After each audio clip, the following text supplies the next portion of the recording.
Bonjour, bienvenue dans ce nouveau screencast où on va regarder de quelle manière avec la Google Cloud Platform on peut monter un cluster Hadoop en quelques minutes.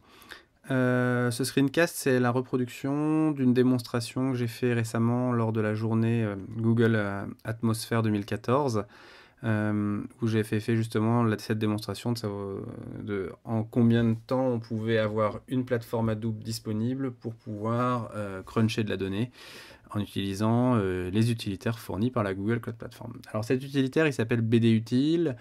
Il était jusque maintenant réservé au Trusted Tester et depuis peu, donc, il était open sourcé. C'est pour ça qu'on vous en parle maintenant. Et donc BDutil, c'est une série de scripts.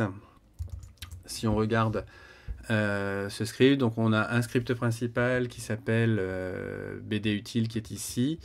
Et ensuite, on a des scripts, des shell scripts, qui sont en fait des fichiers de config dans lesquels on va configurer la manière de laquelle notre cluster Hadoop doit être utilisé. Et sachant qu'à ça, on peut rajouter des extensions, c'est-à-dire que les extensions, c'est comment est-ce que j'installe un composant complémentaire à mon cluster Hadoop. Alors on va avoir la possibilité là d'installer du pig.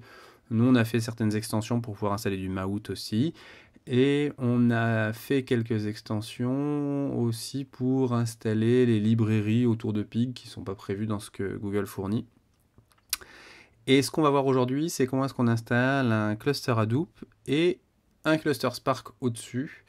Et sachant que l'une des capacités que Google ajoute au cluster Hadoop, c'est la possibilité d'utiliser comme stockage non pas un HDFS, mais du Google Cloud Storage que l'on peut regarder avec l'utilitaire GSUtil.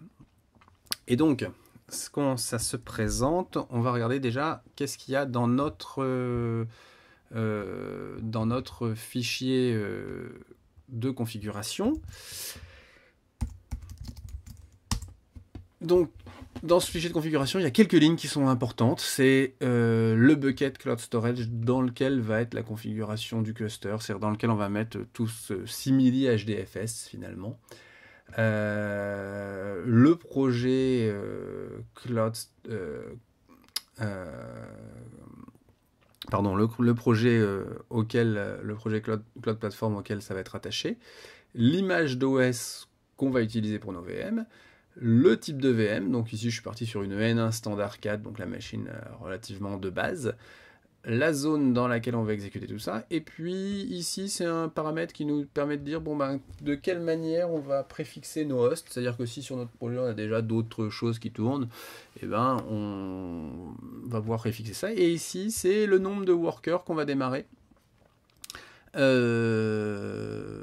dans notre cluster, c'est-à-dire le nombre de nœuds qui vont être déployés dans la démarche, sachant que ça n'a aucun lien avec le stockage, puisque au final, on a un certain nombre de nœuds qui peuvent être... on peut avoir 5 nœuds et plusieurs téras de données, comme on peut avoir quelques gigas de données et 50 nœuds. Ça n'a aucune importance. L'intérêt de tout ça étant qu'on découple bien le stockage de la capacité de compute, puisque le stockage c'est du Google Cloud Storage et la capacité de compute c'est ce que l'on met juste au-dessus. Allons-y. Donc, on va lancer notre déploiement de cluster par une simple commande et vous allez voir, ça va nous prendre quelques minutes. Donc la commande c'est BDutil, l'utilitaire qu'on a vu, la commande deploy de ce BDutil, et on lui dit quels sont nos fichiers d'environnement qu'on veut déployer. Donc là on va déployer deux choses en plus du cluster Hadoop, qu'on vient de voir dans le fichier de config cluster Hadoop Spark. On va déployer Pig, donc c'est dans l'extension Pig, et on va déployer l'extension Spark. Donc on nous demande confirmation, est-ce que tout ça c'est bien ce qu'il faut faire?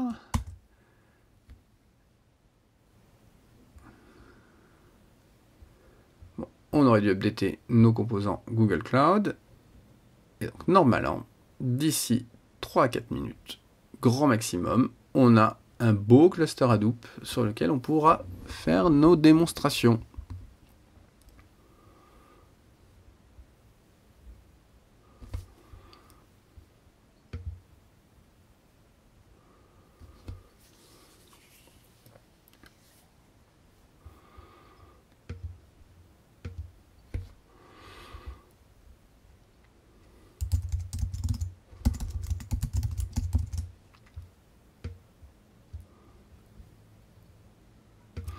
Donc on peut regarder de manière en live la création des VM.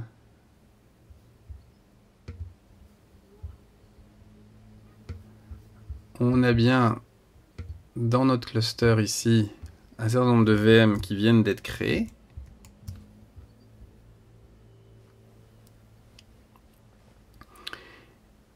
Et sur ces VM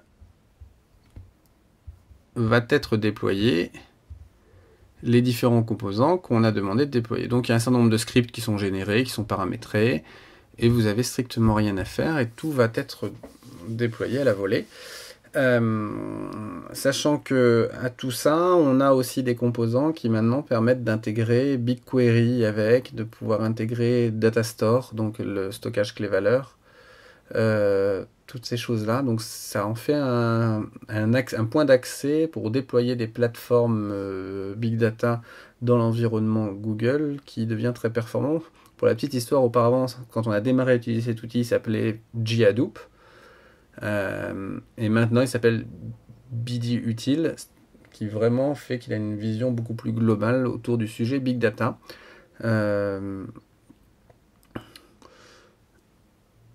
Donc, même si c'est très rapide, ça reste quand même quelque chose qui prend un petit peu de temps,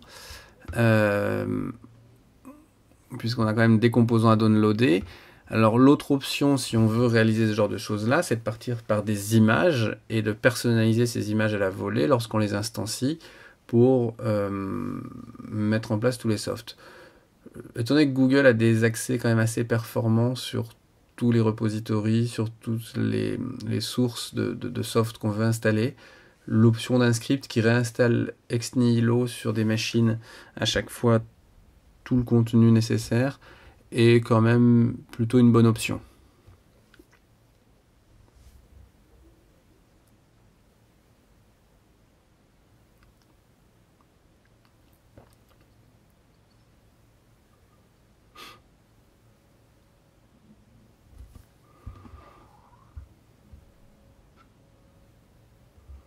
Donc on voit ici donc il y a le cluster Hadoop est en train d'être démarré puisqu'on a eu deploy start qui a été envoyé sur le master. Et là on est en train d'installer sur le master Pig. Et sur les workers, on va installer tout ce qui est nécessaire d'installer sur les workers.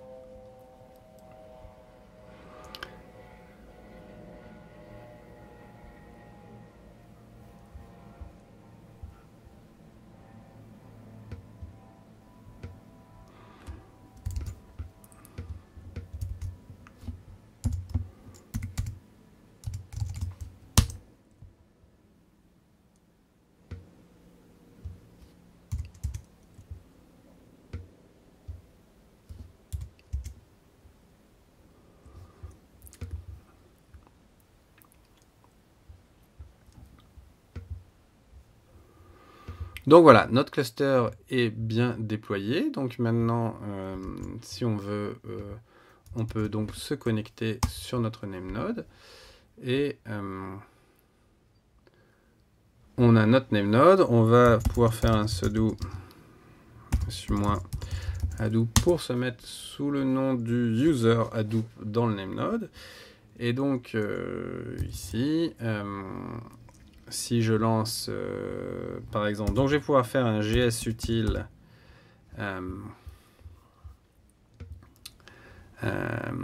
GSUtil ls sur mon bucket Wikilogs. Et donc là, j'ai bien les données que j'ai pu télécharger dans mon bucket Wikilogs qui était auparavant. Et si par exemple je fais un Hadoop fs -ls